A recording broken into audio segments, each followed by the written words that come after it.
Oke, baik, masih bersama saya Welly Dosen. Saya akan menyampaikan soal meditasi. Nah, meditasi ini penting nggak buat calon aktor ataupun seorang aktor? Dan untuk apa sih meditasi itu? Apakah penting untuk seorang aktor? Atau apakah juga berguna untuk diri seorang aktor? Nah, nanti kita akan lihat tayangannya. Dilihat saja ya.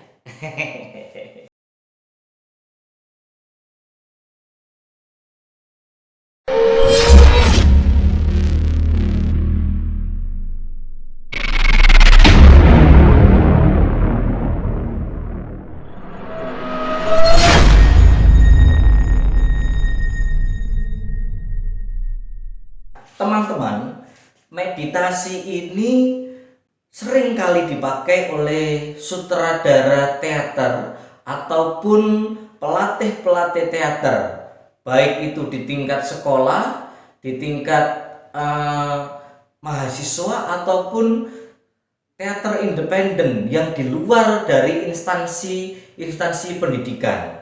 Nah, ini sering kali begitu. Bahkan saya sendiri pun pernah menjadi seseorang yang melakukan proses itu sejak di sekolah dulu. Nah, barangkali Anda yang pernah melakukan proses meditasi itu, Anda pernah merasakan. Nah, artinya kita mengetahui penting tidak sebenarnya atau apa gunanya sebenarnya meditasi itu. Ya, padahal meditasi itu selalu diidentikan dengan yang namanya kegiatan supranatural atau kegiatan-kegiatan di luar nalar kita. Ada yang kadang-kadang mendekatkan dengan kegiatan-kegiatan di luar logika atau kegiatan kemampuan gaib begitu. Kemudian ada juga yang menggunakan meditasi ini untuk kepentingan kesehatan.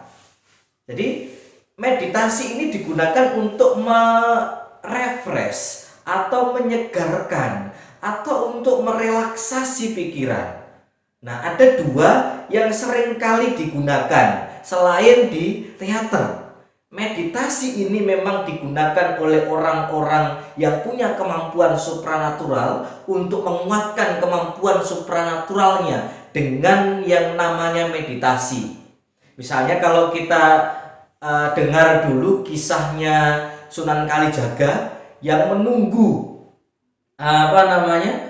datangnya wali ya.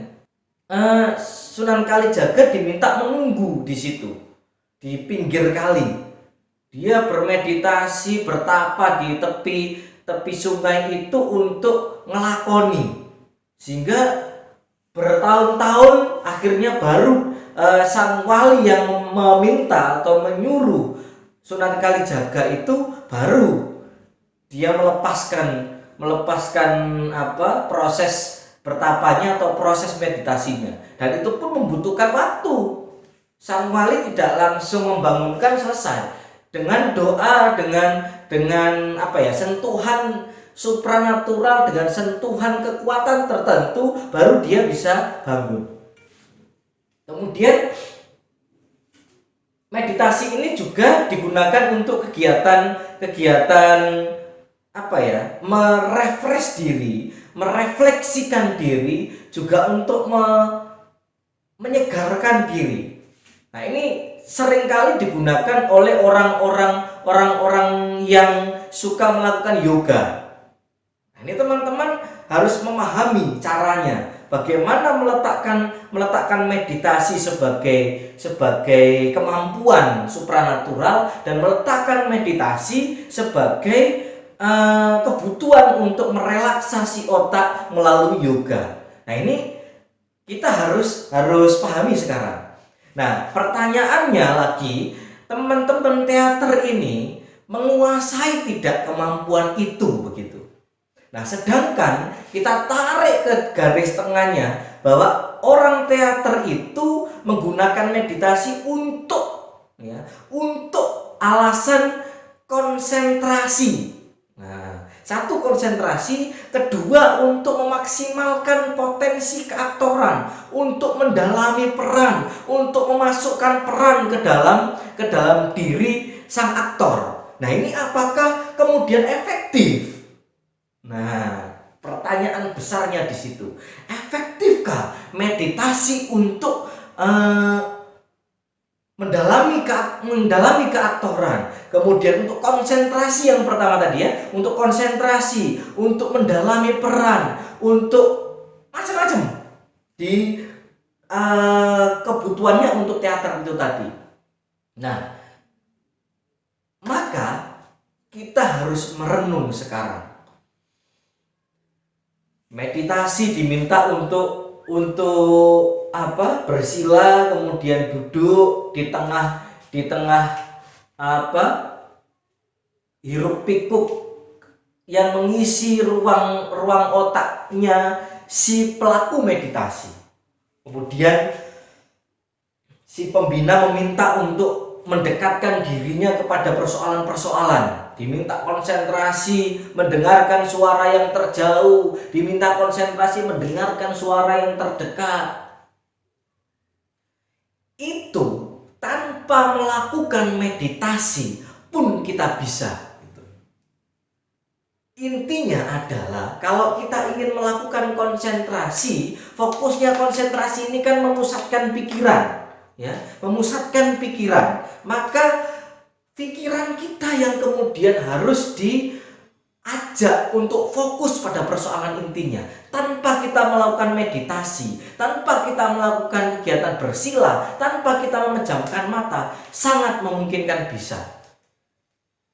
Kalau kita tidak konsentrasi, misalnya ada orang yang melakukan kegiatan berkendara, misalnya berkendara motor dari satu daerah ke daerah yang lain. Ini membutuhkan konsentrasi yang tinggi dan tentunya dia tidak memejamkan mata. Otak kita ini punya apa ya, aplikasi-aplikasi yang bisa mendesain, yang bisa mengatur kapan kita harus konsentrasi, kapan kita tidak konsentrasi. Nah, maka pengendalinya adalah olah pikir tadi yang harus dikuatkan oleh kita sebagai aktor atau Anda sebagai sutradara. Nah, maka jangan memaksakan siswanya untuk menutup matanya, konsentrasi begitu. Problem mendasar yang sering kali dihadapi oleh calon aktor di teater sekolah, ya, atau di teater-teater mahasiswa, seniornya menghegemoni, memberikan pengaruh. Ayo adik-adik, dengarkan suara saya, bla bla bla bla bla bla. Dipengaruhi untuk indranya supaya tajam, indera pendengarannya tajam, indera penciumannya supaya tajam.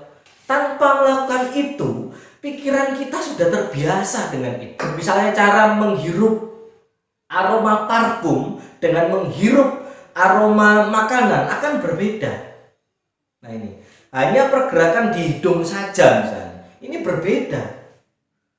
Nah, itu membutuhkan observasi, membutuhkan pemilahan.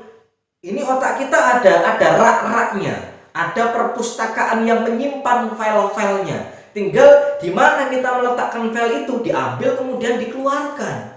Itu saja sebenarnya, sederhana.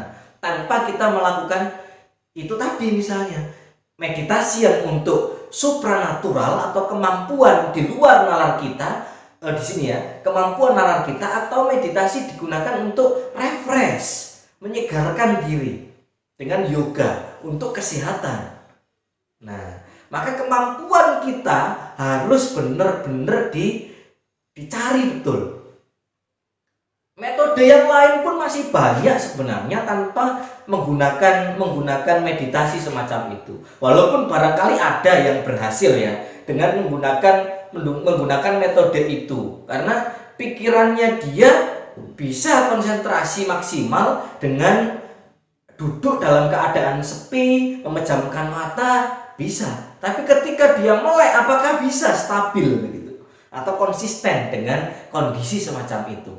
Nah, ini yang perlu kita ketahui bersama teman-teman. Sedangkan kalau kita misalnya berbicara soal usia, bisa enggak teater anak-anak misalnya kita menggunakan metode itu untuk konsentrasi? Ya tentu sangat tidak bisa. Anak-anak itu sangat imajinatif, anak-anak itu sangat aktif, baik itu pikirannya ataupun geraknya. Ini sangat liar, sangat fantasinya muncul di sini, imajinasinya hadir di sini, pemikirannya lompat-lompat. Potensi yang kita kembangkan adalah potensi dirinya si anak, tanpa kita memaksakan kamu harus menjadi ini, kamu harus menjadi ini. Tidak bisa. Kita stimulus dirinya si anak itu yang punya potensi di mana, punya kecenderungan di mana, memiliki keterampilan di mana. Nah ini tanpa memaksakan untuk itu. Misalnya dengan permainan tradisional di Indonesia ini kan banyak, misalnya untuk melatih konsentrasi. Misalnya cublak-cublak sweng. Ini bisa digunakan untuk melatih konsentrasi. Atau petak umpet bisa juga. Ada sebuah upaya atau adrenalin yang dia maksimalkan untuk mencari temannya. Konsentrasi betul. Di mana ini? Tadi saya mendengarkan dia lari ke sini. Bisa. Ya. Dengan melakukan aktivitas permainan tradisional. Ada kekayaan verbal dan ada kekayaan non verbal yang bisa didapatkan oleh si anak itu. Dari permainan tradisional kan ada nyanyiannya. Yo pro konco dolanan ning jopo. Dari itu saja ada nyanyiannya, ada geraknya. Di Madura ada lembulenan lek pada ning gulek, misalnya seperti itu. Mohon maaf kalau salah pelafalannya karena saya bukan orang Madura, tapi temannya orang Madura. Nah ini yang perlu kita tekankan, bahwa metode yang terbaik adalah dekatkan dengan dirinya si anak, dekatkan dengan imajinasi anak, jangan dipaksakan ke kemauan pembinanya atau sutradaranya. Nah, kepekaan sutradara di dalam melihat potensi dari individu itu sangat penting. Kepekaan sutradara, kepekaan pelatih di dalam melihat potensi diri si anak itu sangat penting. Maka harus dijaga, harus dianalisis betul. Terima kasih.